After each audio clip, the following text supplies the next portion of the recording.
Hello friends, हमारा लागत अवधारणाओं में आगे के टॉपिक में हम देखेंगे सीमांत लागत क्या होती है। सीमांत लागत हमने जो देखा ये होता है, मान लो आपने 100 इकाइयों का उत्पादन किया और आपकी लागत आ रही है 500 रुपये, और जैसे ही आपने 101 इकाई का उत्पादन किया तो हमारी लागत हो गई 550 रुपये। तो जो 50 रुपये का अंतर आया हमारी कुल लागत में, ये हो गया हमारा सीमांत लागत।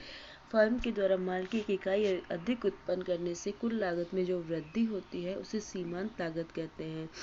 हम आगे फिर इसमें सीमांत लागत भी दो प्रकार की होती है। अल्पकालीन सीमांत लागत, इसको एसएमसी बोलते हैं, और दीर्घकालीन सीमांत लागत एलएमसी। दोनों का अलग अलग महत्व होता है। इसका फॉर्मूला होता है MC equals to delta TVC upon delta Q, जहाँ पर डेल्टा टीवीसी होती है जो कुल परिवर्तनशील लागत में कितनी वृद्धि हुई उसको सूचित करती है, और डेल्टा की उत्पादन में वृद्धि कितनी हुई उसको सूचित करती है। मान लीजिए टीवीसी में 100 रुपये की वृद्धि होती है और उत्पत्ति की 10 इकाइयों की, तो एमसी 100/10 बराबर 10 मानी जाएगी। सीमांत लागत पर कुल स्थिर लागत टीएफसी का प्रभाव नहीं पड़ता है, और इसलिए इसको सिर्फ कुल परिवर्तनशील लागत से ही संबंध इसका होता है। जैसे ही उत्पत्ति बढ़ती है टीवीसी बदलती है, इसलिए वही सीमांत लागत को प्रभावित करती है। अब इसके बाद हमारा आ जाता है औसत स्थिर लागत। औसत स्थिर लागत क्या होती है? कुल स्थिर लागत होती है, उसमें हम उत्पादन की इकाइयों का भाग दे देंगे तो हमें औसत स्थिर लागत प्राप्त होती है।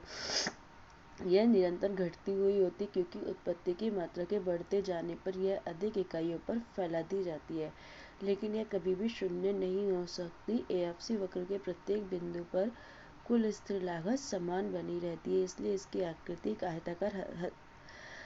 आयताकार हाइपरबोला की होती है तथा दोनों किनारे दोनों अक्षों के समीप आ सकते हैं लेकिन इन्हें छूते नहीं हैं। प्रत्येक बिंदु पर औसत स्थिर लागत को अगर हम उत्पत्ति की मात्रा से गुणा कर दें तो हमें एक सी राशि प्राप्त होगी। एफसी को हम एक निम्न उदाहरण से भी समझ सकते हैं। मान लो उत्पादन की मात्राएं पहले 0, 1, 2, 5 ये है। कुल स्थिर लागत आपकी टीएफसी है और औसत स्थिर लागत आपकी आ जाएगी। इसमें भाग दे देंगे तो 10 में 0 का भाग दिए तो अनंत आता है। हमेशा किसी भी संख्या में 0 का भाग देने पर अनंत ही आता है। 10 में 1 का भाग दिया 10 आ गया, 10 में 2 का भाग दिया 5 आ गए, 10 में 5 का भाग दिया 2 आ गए, तो ये हमारी एएफसी आ गई है। और जो मैं कह रही हूँ इसका कर्व होता है रेक्टेंगल हाइपरबोला, जो हम देख रहे हैं दोनों अक्षों के समीप आता जा रहा है जो एएफसी कर्व है, लेकिन इसको टच नहीं कर रहा। ओएक्स अक्ष पर उत्पत्ति की मात्रा और ओवाई अक्ष पर एएफसी मापी गई है, और इन बिंदुओं को मिला देंगे तो हमारे को एएफसी वक्र प्राप्त हो जाता है। अब हमारा आ जाता है नेक्स्ट औसत परिवर्तनशील लागत। तो औसत परिवर्तनशील लागत कैसे निकालेंगे? हमने अभी पढ़ा था टोटल परिवर्तनशील लागत। तो टोटल परिवर्तनशील लागत में जब हम उत्पादन की इकाइयों का भाग दे देंगे तो हमारे पास आ जाएगा औसत परिवर्तनशील लागत। यह प्राय शुरू में घटती है और फिर बाद में बढ़ती है और फिर ये यू आकृति की होती है। अब औसत लागत क्या होता है? जब हम कुल लागत में वस्तु की इकाइयों का भाग दे देंगे तो औसत लागत आ जाएगी, और ये हम इसको ऐसे भी निकाल सकते हैं, जो हमारी एएफसी और एबीसी हम उनको जोड़ देंगे तो हमें ये मिल जाएगी।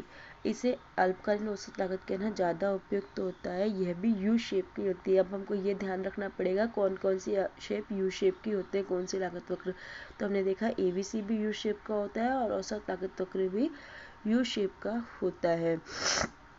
शुरू में एएफसी व एबीसी दोनों घटने से ये घटती है औसत लागत, बाद में कुछ दूरी पर एएफसी के घटने के प्रभाव से एबीसी के बढ़ने के प्रभाव से अधिक होने से इसका घटना जारी रहता है, और आगे चलकर एबीसी के बढ़ने का प्रभाव एएफसी के घटने के प्रभाव से अधिक हो जाने से यह बढ़ने लगती है।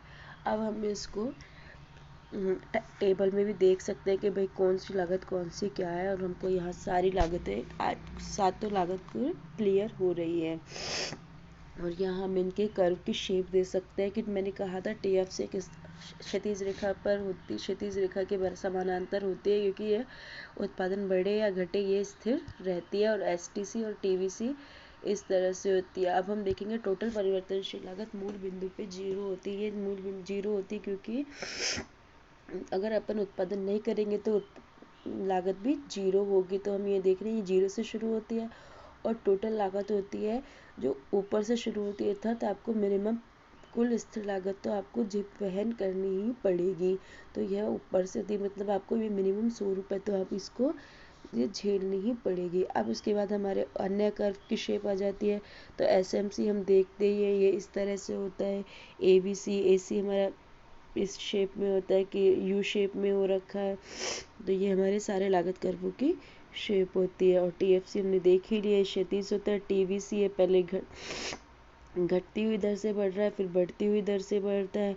और फर्म के औसत लागत और सीमांत लागत तो कर्व हमको ये नीचे वाले कर्व में दिखाई देता है। इसका अर्थ है कि वस्तु के 4 इकाइयों तक वर्तमान प्रतिफल कर रही है, तब घटती हुई सीमांत लागत का नियम लागू होता है और बाद में ह्रासमान प्रतिफल का नियम होता है, बढ़ती हुई सीमांत लागत का नियम लागू हो जाता है।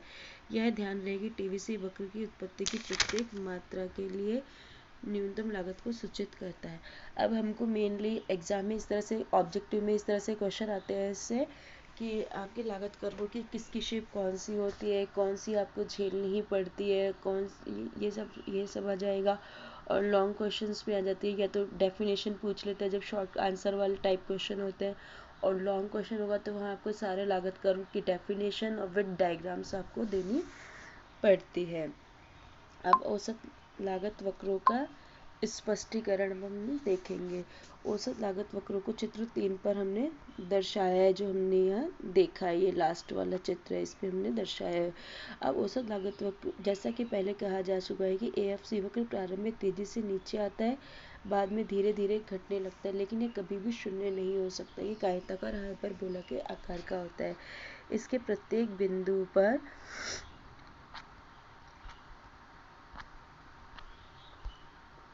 इसके प्रत्येक बिंदु पर कुल स्थिर लागत समान बनी रहती है। अब ABC वक्र शुरू में घटता है और फिर बढ़ता है, इस प्रकार उत्पत्ति के नियमों का प्रभाव पड़ता है। SSC वक्र भी कुछ सीमा तक घटता है और एक सीमा के बाद बढ़ता है। अल्पकाल में एक स्थिर साधन के साथ एक परिवर्तनशील साधन की मात्राओं के बढ़ाए जाने पर प्रारंभ में कई प्रकार की किफायतें मिलती है, जिनका संबंध श्रम विभाजन, संयंत्र के आकार, बिक्री व प्रबंध आदि से होता है। हम पहले ही स्पष्ट कर चुके हैं कि SSC वक्र शुरू में इसलिए घटता है कि AFC व ABC दोनों वक्र घटते हैं, जिससे इसका निर्माण होता है। फिर ABC बढ़ने लगता है, लेकिन AFC के घटने की तीव्रता ज़्यादा होने से SSC का घटना जारी रहता है। एक सीमा के बाद ABC बढ़ने का प्रभाव AFC के घटने के प्रभाव से अधिक तीव्र होता है, जिससे SSC वक्र भी ऊपर की ओर उठने लगता है। इस प्रकार SSC वक्र की आकृति U किस्म की